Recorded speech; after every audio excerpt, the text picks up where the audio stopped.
Howdy everybody, Chris here. We're back in the garage today, and today we're going to be testing out a new clear, a clear that I've used in the past that I really want to revisit and share with you guys. It's a very easy to use clear and it slicks out beautifully. We'll go over the details of this clear coat and why I think it's a very good DIY clear coat.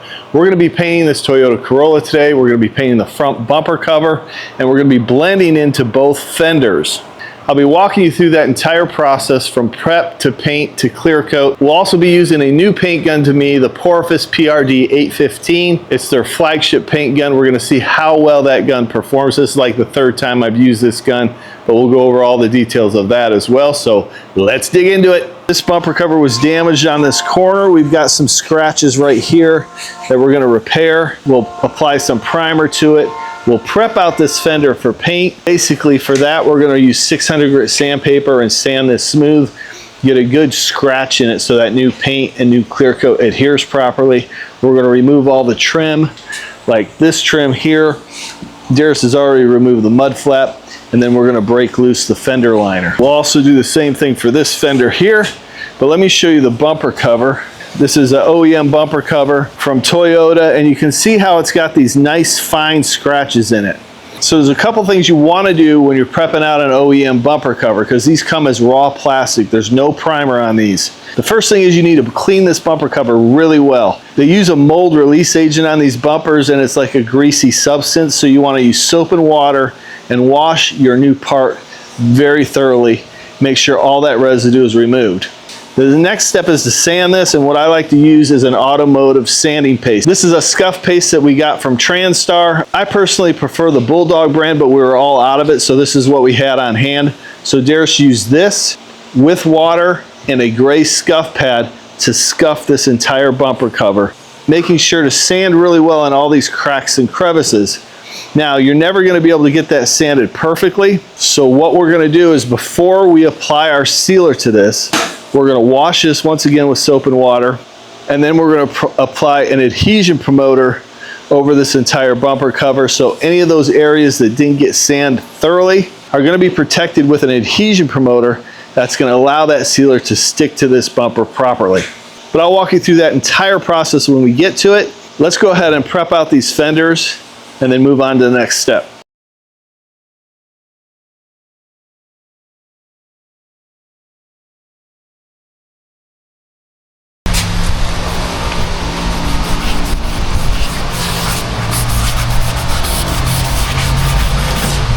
Clear coat we're going to be using today is this U-Pol 2842. This is a 4-to-1 clear coat. Now, the thing I like about this clear coat is it's very easy to use for beginners. It slicks out very nicely. It's a thinner clear, so it flows out very nicely. It's a little bit thinner than the typical clear I use, which is the FC 710 made by Sherwin-Williams. That is a high solids clear. It's a little bit thicker clear. It's a faster drying clear, which keeps it from flowing out really nicely, especially in these hot temperatures. This clear coat's going to work a lot better. Now, this is not a high solids clear. This is what they call a medium solids clear. Technically, it's going to have less durability than a Finish One FC 710, but it's still a very durable clear. Has a fantastic gloss. It's easy to cut and buff, and it flows out nicely. We're going to use this today along with this gun here, which is the Porphis PRD 815. This is a new gun to me. Beautiful looking gun. Very high quality built gun. I'm trying to dial this gun in today, get the best finish possible, and I'll walk you through the steps and the process of that. First things first, let's get this bumper ready for paint. We're going to wash it with some isopropyl alcohol, and then we'll apply our adhesion promoter. Okay, we got our isopropyl alcohol here. We're just going to wet this bumper down.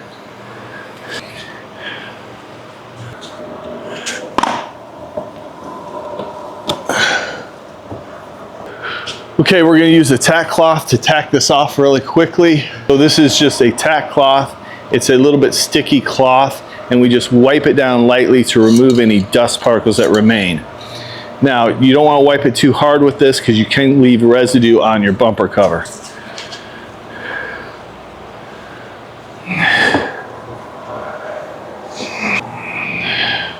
Now what we'll do is we've got the U-Pol grip number 4. This is an adhesion promoter. I kind of prefer Bulldog, but this is what we have on hand. We're going to spray over this, get all the nooks and crannies. This is going to help keep that sealer to stick to the bumper properly, have good adhesion, even in those tight areas that maybe didn't get sanded perfect.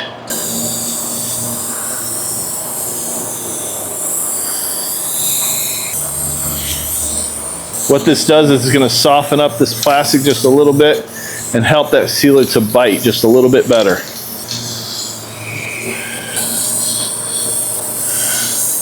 All right, let's mix up some sealer. Okay, so what we're using today for sealer is this UP 2253V. The V is why we can use it for sealer. This can be used as a high build primer, a primer surfacer, or a sealer, just depending on how you mix it. 4:1:2 is the mixing ratio for a sealer. So 4 parts primer, 1 part activator, and 2 parts urethane reducer, and you can use it as a direct to metal sealer. So we're gonna find the 4:1 mixing ratio right there. We're going to put the amount of primer in. We're probably going to do 2 parts of primer, coordinating 2 right there with activator. We'll just have to double that up for the reducer so we have a good mixture there. We'll be using a 2333 activator. This is a slow activator because it is warmer today. Today it's going to be a high of 88. Now we'll add our 2 parts of reducer. We want to mix this up really good. This is a really thick product, so you want to make sure it's thoroughly mixed. Pop the lid on, make sure this is sealed, lock on the collar. We are going to use the 815 for our sealer as well as our base and our clear coat. Okay, so we've got our gun set at 20 PSI, 3 turns out on the fluid volume, and the fan pattern's wide open. We're going to probably feather the trigger. I'm going to start on one end of the bumper and work my way to the other end.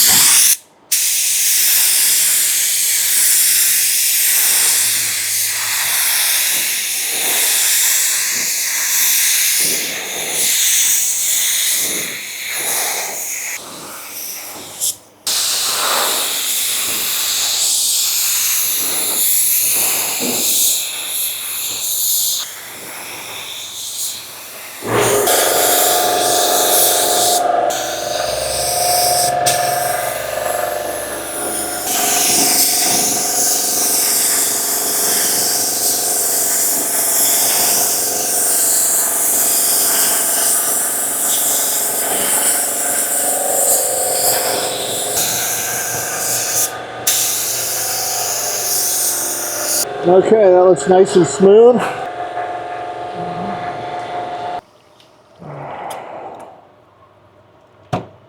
Just gonna run a cleaner through this. Now we'll mix up our paint, so we'll be ready to go. This is the paint we're using, 1L7. It's kind of an odd color. Just need to put in the reducer. This is a Nason XL base coat. I find it to be pretty good. It's reasonably priced, and the colors pretty much have a pretty good match. There may be a little bit of sealer residue left in here, but that's okay because it's gonna all get sprayed out onto the bumper. So we're gonna run this gun at about 22 PSI for base coat. Now later on I'm gonna give you a tip, because you're gonna pick up, if you're doing this in an open garage like we are, you're gonna pick up some dust in your bumper cover after you spray your sealer. But I've got a little trick that's gonna help you clean that up just a little bit before you apply your clear coat. And it's gonna make all the difference in getting a really clean paint job. Plastics and bumpers attract dust through static electricity. This little tip is gonna help you clean that up. Once we spray our base coat, I'll explain that entire process to you.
Okay, we'll go ahead and let that flash off, and then I'll walk you through the process of cleaning this up and getting it ready for clear.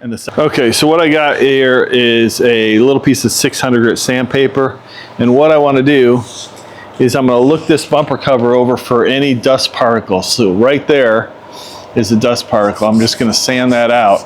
We're just going to knock that out. Now this is from the sealer.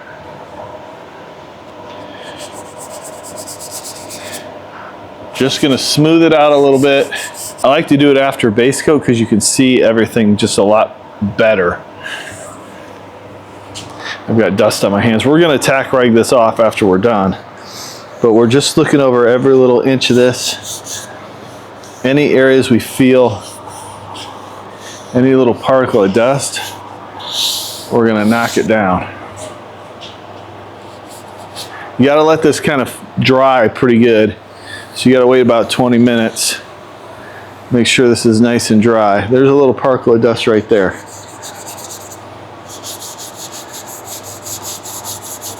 See that? We're going to put more base coat on this, so don't worry if you go through the base. This is going to help you get a much cleaner paint job. Okay, that's pretty good. If I'm tack ragging this off and I feel something else on it, I'm going to go ahead and knock it down with some sandpaper. I'll stop what I'm doing and I'll knock it down with some more sandpaper.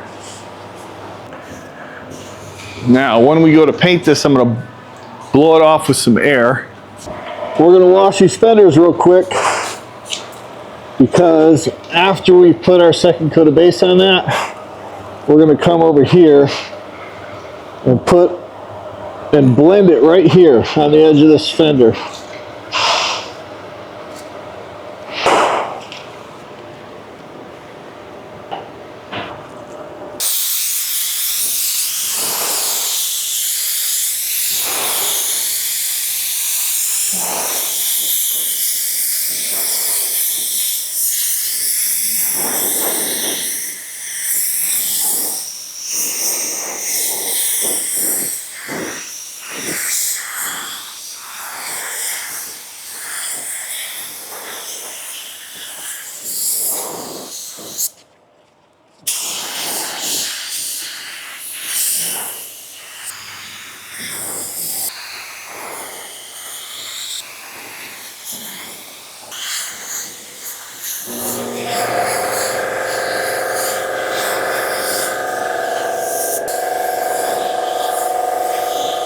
Now we're going to blend this.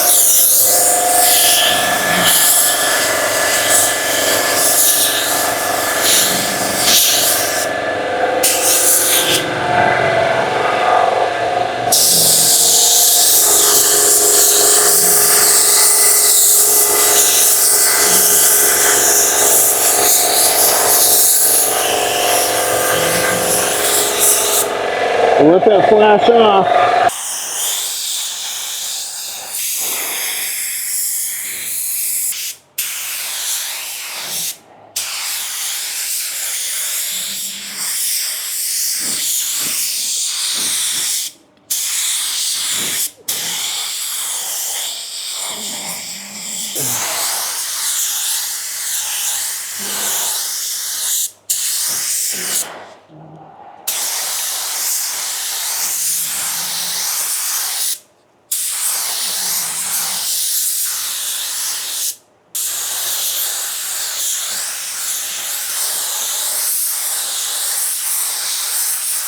All right, getting ready for some clear coat. We're gonna tack this off one more time. I'm getting a new tack rag. When you get these, you wanna open them up, let them air out a little bit.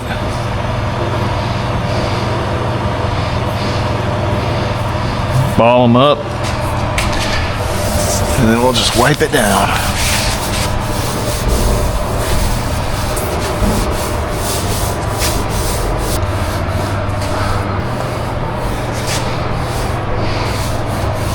What's nice about this U-Pull clear, it uses the same hardener as the sealer we just used. So this System 20 is a pretty nice system because it's kind of interchangeable. Now this is a 4-to-1 clear, so we find the 4-to-1 mixing ratio right here. We're going to put in 4 parts of clear, actually 5.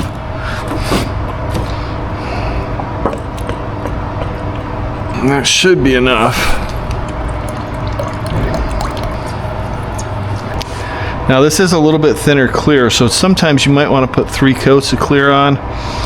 We're gonna see what it looks like after 2, but it's okay to put the 3 coats on if you feel like you want some extra build, in case you need to wet sand it or buff it. As far as the techniques for spraying clear coat, you want to overlap your passes about 70 to 80%, somewhere around there. You want to have a consistent speed and a consistent distance when you're spraying. I like to spray around 5 inches away, somewhere around there, 5 to 6. We're going to spray this gun at about 28 PSI. I'm going to try it about 28. I may dial it down a little bit. We're going to do 2.5 turns out from closed on the fluid volume. It's about 26 PSI. I'm going to dial the fan pattern back just a little bit.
All right.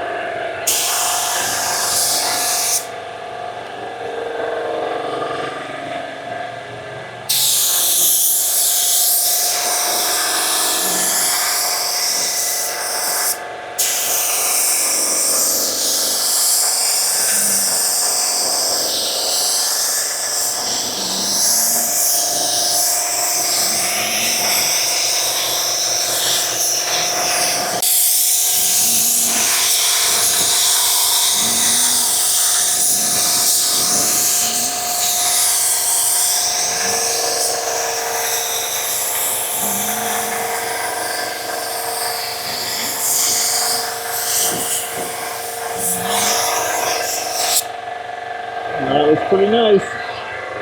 All right, one more coat of clear. Okay, so here's the finish with this clear. It's pretty dang nice. This is the first coat. A little bit of texture there. We'll slick it out on the second coat.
All right, let's take a look at this bumper cover. We got a little roughness right in here. Right here it's nice and slick. Little roughness on the edge. We'll wet sand to buff that out. Let's check out the fender.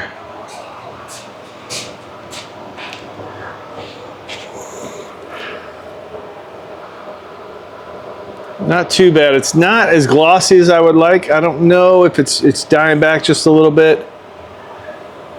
We'll do a quick wet sand and buff on that. Let's take a look at this side. I haven't even looked at it yet. This color's a little odd, no metallics in it.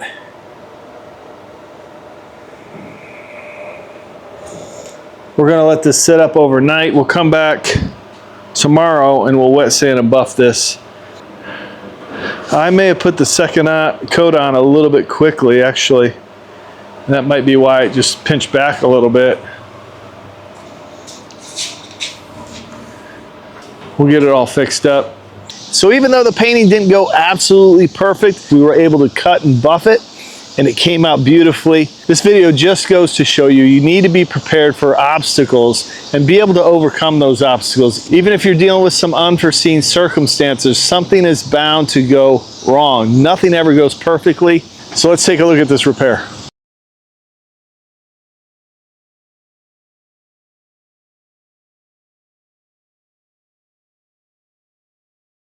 If you want to learn how to cut and buff your clear coat, you can check out this video right now. Listen, I appreciate each and every one of you watching and helping to grow this channel. We're almost at 100,000 subscribers, and that's all because of you. I appreciate all the support, and we'll see you on the next episode of Garage Noise.